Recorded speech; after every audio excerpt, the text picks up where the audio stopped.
제가 오늘 아침에도 교수님들한테 대학에서 하나 좀 없앴으면 좋겠다는 생각이 드는 것이 있다. 그게 뭐냐면은 취업률이 뭐 몇 프로다 하는 거, 그런 것 좀 통계 좀 안 냈으면 좋겠다. 왜냐하면은 여러분들이 가고자 하는 대개 이제 스펙 잘 쌓아가지고 안정된 직장 들어가고 또 그리고 이제 노후까지 보장받는 그런 이제 소위 엘리트 코스라고 하는 데를 가는 사람들이 대개 보면은 노후가 시원치가 않아요. 그래서 왜 이제 그런 길을 가냐면은 되게 공부 잘해가지고 안정적인 길을 갔던 사람들이 보면은 노후가 안정은 됐는지 모르지만은 뭔가 드라마틱하고 신나는 그런 삶은 아니에요. 그래서 저는 여러분들이 그런 안정적인 길을 가기보다는 조금은 험난한 길을 가겠다, 낮은 데로 가겠다, 섬기는 자리로 가겠다 하는 그런 생각을 좀 가지고 살았으면 좋겠어요. 여러분 찬송할 때 뭐 아골골짝 빈들에도 복음 들고 가오리다 막 이런 찬송 해놓고 보면은 지금 열심히 도서관에 가서 막 스펙 샀다가 또 채플 시간에는 막 무슨 온갖 고난을 다 감수할 것처럼 하고 또 가서 막 스펙 쌓고 이런 거. 여러분 스펙이요, 그 하나도 중요하지 않아요. 저도 뭐 면접을 다 하기 때문에 수도 없이 면접을 하지만은 여러분들이 써놓은 자소서 있죠, 자기소개서. 그거 읽어보지도 않아요. 왜냐하면은 그거 뭐 대필한 게 많고요. 자소서 그런 거 표본 보고 막 써왔다는 걸 많기 때문에 읽어보지도 않아요. 대부분의 기업들이 그래요. 그리고 여러분들이 어느 학교 나왔느냐 하나도 중요하지 않아요. 그것 보고 뽑지 않아요. 뭐 보고 뽑냐면은 얘기시켜봐요. 얘기시켜봐가지고 엉뚱한 질문 던져가지고 자기도 모르는 질문 던지는 거예요. 답 없는 질문 던지는 거예요. 네. 그래 놓고 어떻게 대답하는지. 그러니까 이게 머리가 돌아가는지를 보는 거지. 그러니까요. 여러분들 막 스펙 쌓고 이런 거 해봐야 별거 아니에요. 그리고 그런 자리 가봐야 별거 아니에요. 고등학교 다니고 중학교 다닐 때 너무 공부를 못 해가지고 재수하고 낙제하고 그래갖고 2년 후배들하고 쪽팔리게 학교를 다녔고요. 그때 학년 배지 달고 다닐 때예요. 예, 무지무지하게 쪽팔리는 인생을 살았고요. 그 다음에 이제 예비고사 봤던 때인데 지금 수능이죠. 우리 담임 선생님 보고 원서를 좀 써달라고 그랬더니 네가 갈 대학은 없다 그래가지고 전문대학이나 한번 가보든지, 그래갖고 농업대학이라고 그때 전문대학이었어요. 거기를 써줬는데 가서 시험 보고 떨어졌어요. 그래가지고 이제는 그 선생님이 너는 갈 데가 없어 그래가지고 이제 뭐 할 수 없죠. 그래서 제가 이제 특별히 전국에서 작년에 미달이었던 학과가 혹시 없는가 하고 열심히 뒤져봤더니 한 군데가 있었어요. 경기대학교라고 야간대학. 그때 수원 캠퍼스 없고 서대문에 이렇게 빌딩만 하나 있는 학원 같은 대학이 있었어요. 거기에 무역학과가 작년에 미달이었더라고요. 그래서 거기다 넣어봤더니 저도 두 사람 미달이었고 제가 당당하게 합격을 해서 야간대학을 어영부영 다녔거든요. 어느 날 제가 학교를 갔어요. 그랬더니 친구들이 그러더라고요. 너는 그래도 시험 보는 날은 어떻게 알고 온다 그러더라고요. 그래서 제가 깜짝 놀라 오늘 시험 있냐 그래가지고 중간고사 날이었더라고요. 이제 그렇게 학교를 다녔고 그때 이제 야간 직장을 다니면서 그렇게 야간을 다녔는데 참 공부를 못했어요. 공부를 못하다 보니까 대학을 졸업했는데 그냥 그 공장에서 일했던 그 공돌이 생활을 계속 이렇게 할 수밖에 없었어요. 다른 데 갈 수가 없었고. 그런데 아무튼 저는 이제 공돌이 생활을 하다가 제가 무역학과잖아요.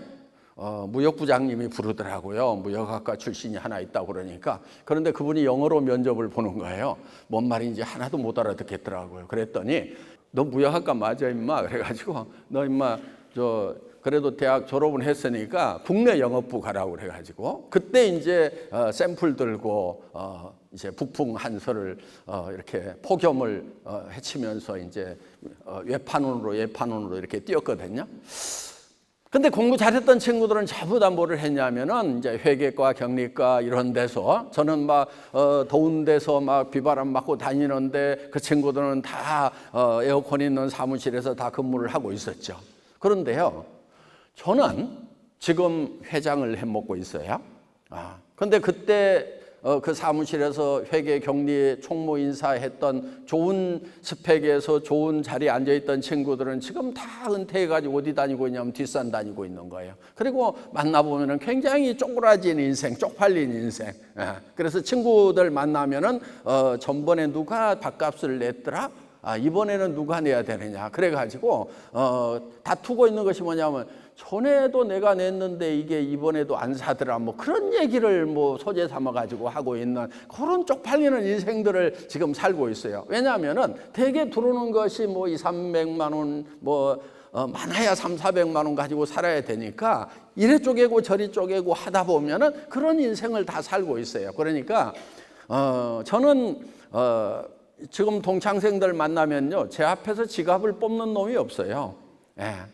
옆에서 누가 지갑을 뽑았다가 이 새끼야 한길이가 있는데 네가 지갑 뽑고 있냐 건방지게 그러면서 친구들이 당연히 제가 다녀야 되는 거예요. 예. 그리고 이제 뭐 동창회 같은 데 못 가면은 전체 행사비 몇백만 원 그냥 쏴주고 미안하다 뭐 이렇게 하고, 그러니까 제법 거나하게 이렇게 살고 있는데 그런데 어떻게 해서 그렇게 됐냐? 저는 스펙이 없어서 좋은 자리를 못 가서 그냥 외판으로 뛰다 보니까 노하우가 쌓여가지고 지금 동네 아줌마들 모아놓고 어떻게 판매하면 된다 해서 지금 유통회사를 차려가지고 지금 제법 2조 원씩이나 판매를 하는, 해외도 가면은 거기도 또 그런 일자리에 스펙 없는 사람들이 있어요. 그 사람들 모아놓고 또 새로운 일자리를 제공해주는 그런 일들을 하고 있는데, 그래도 2조 원 매출에 이익이 거의 10% 정도는 나요 지금.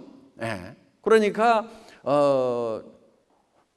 돈을 엄청 많이 벌죠. 1,몇백억씩을 벌어요. 예. 지금 제가 일당이 얼마냐 하면은요, 한 5, 6억 정도 돼요. 여기 있어도. 하루에. 예. 버는 돈만. 예. 버는 돈만. 예. 그러니까, 더구나요, 이 회사를 차리면서 투자를 좀 받으려고 그랬어요. 지분 30%를 주고 10억만 받으려고 그랬는데 아무도 투자를 안 해줘.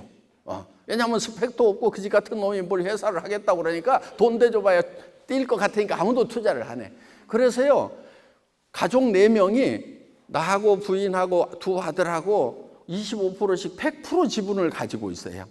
그러다 보니까 대한민국에서 부자 순위로 한 10번째인가 20번째 되더라고요. 현금 소득 면에서 보면은. 예. 그러니까 지금 그 공부 못했고 스펙도 없고 근데 박사학위 가지고 있다니까. 사실 언제 박사를 땄냐면요, 그냥 20대 30대 박사를 따야 진짜 박사고, 저는 50 넘어가지고 석박사 과정에 들어가가지고 60 넘어서 박사학위라고 하나 받았거든요. 그런데 그 박사학위 받는 것이 어렵진 않았어요. 교수님들이 레포트 내라고 그러면은 직원들 보고 야 회사 자료 이런 거 가져와 봐 그래가지고 그거에서 딱 내면은 교수님들이 깜짝 놀래가지고 왜냐하면 다른 학생들은 막 현장 가서 엄청 조사해야 되는데 저는 그냥 갖다 자료 주면 막 교수님들 깜짝 놀래고 막 이런 이제 그 다음에 논문 쓰는 것도 뭐 어렵지가 않았어요. 제가 하고 있는 일들에 대해 가지고 이렇게 논문을 쓰면 됐기 때문에 너무너무 쉽게 이제 뭐 학위도 받았고 뭐 합니다. 그래서 그 학위가 뭐 제가 경영을 더 잘하는데 도움되고 하는 것은 별로 없어요. 그런데 어떤 데 도움이 되냐면은 이제 여러분들 아시다시피 다단계에 대한 인식이 굉장히 안 좋잖아요. 그러면은 다단계 회사 명함을 딱 내면은요, 아이고 웬 사기꾼인가 하고 한참 이제 관찰을 하기 시작을 합니다. 그때부터 탐색전에 들어가는 거예요. 그런데 명함에다가 경영학 박사, PhD 이렇게 딱 써놓으면은 박사님이시네요 탁 하면서 일단은 그 탐색 시간이 좀 줄어들어요. 그러니까 완전 사기꾼은 아니고 제도권에서 제대로 공부를 한 놈이 지금 경영을 하고 있구나 하는 그런 용도 정도로는 쓰이는 것 같아요 지금. 그래서 어떻든 뭐 제가 경영을 이제 또 뭐 학부에서 조금 배웠던 그런 경영에 관한 부분들이 벌써 한 30년 넘어가지고 지금 경영학은 어떻게 발전을 했는가 하고 좀 살펴봐야 되겠다, 옆에 가서 구경을 좀 해봐야 되겠다 하는 그런 차원에서 이제 가서 틈틈이 이제 부지런히 수업을 들었었는데 수업 시간에 저는 뭐 이런 거에서요, 우리 그 박사 과정에 삼성 인사부장 출신이 하나 있었어요. 그래가지고 그 친구가 막 인사 평가 제도에 대해서 막 이런 거에 대해서 쫙 삼성 관리의 삼성 막 해가지고 어마어마하게 세분화돼 있잖아요. 그런 거를 막 발표를 해요. 그러면은 저는 옆에 있다가 아니 그런 것을 일 잘하는지 안 하는지를 그렇게 세분화해 갖고 평가를 해야 됩니까? 아니 미녀인지 아닌지를 딱 보면 미녀고, 딱 보면 못생겼고 그러는 거지. 뭐 눈과 눈 사이는 몇 미리 해야 되고 코 높이는 몇 미리 해야 되고 뭐 콧구멍 사이즈는 얼마 해야 되고 뭐 이런 거를 다 정해가지고 그것을 미녀인지 아닌지 판별하는 그런 인사 제도가 맞습니까? 그냥 대충 보고요. 일하는 사람은 열심히 일하라고 그러고 대부분은 몇몇 사람들이 일을 해가지고 조직을 끌고 가고요. 그러니까 한 20% 정도가 일을 해서 끌고 갑니다. 그리고 중간은요 밥값만 하고 있고요. 나머지 20%는요 어떤 조직에서도요 대개 밥값을 못 해요. 그런데 그 사람들을 놔둬야 돼요. 이게 이제 포용력을 가진 조직이거든요. 그런데 그 20%를 잘라내면은요, 그 중에서 또 문제가 생기는 사람들이 반드시 생기게 돼 있어요. 그렇기 때문에, 여러분들이 같이 크리스찬으로 일을 하면서도 일 못하는 사람하고 같이 일을 할 줄 알아야 돼요. 그런데 다 일 잘하기만을 바라면서 일을 하려고 그러면은 어떤 이 단결력이라든가 이런 부분들이 잘 생기지 않는다 하는 것입니다. 그래서 저는 여러분들이 좀 어디 좋은 직장을 찾아가지 말고 여러분들이 좋은 직장을 만들겠다는 생각을 하면 좋을 것 같아요. 지금 산업사회를 거치면서 지금 부품들은 잘 만들어지고 있어요. 그런데 그거를 조합해 가지고 시스템을 만드는 사람들이 너무 적어요. 그러니까 거기에 이 블루오션이 있다 하는 겁니다. 그래서 지금 저는 이제 그런 거, 특히 공부 못한 사람들이 있잖아요. 예, 빨리 그쪽으로 선택을 하세요. 내가 뭐 전문성이 떨어진다 그러면은 통합하는 쪽으로 이렇게 가는 것이 좋습니다. 더 좋은 거는 뭐냐면은요, 전문성을 가진 사람이 통합적 능력, 융복합 능력을 가지고 있으면은 더 좋다는 것입니다.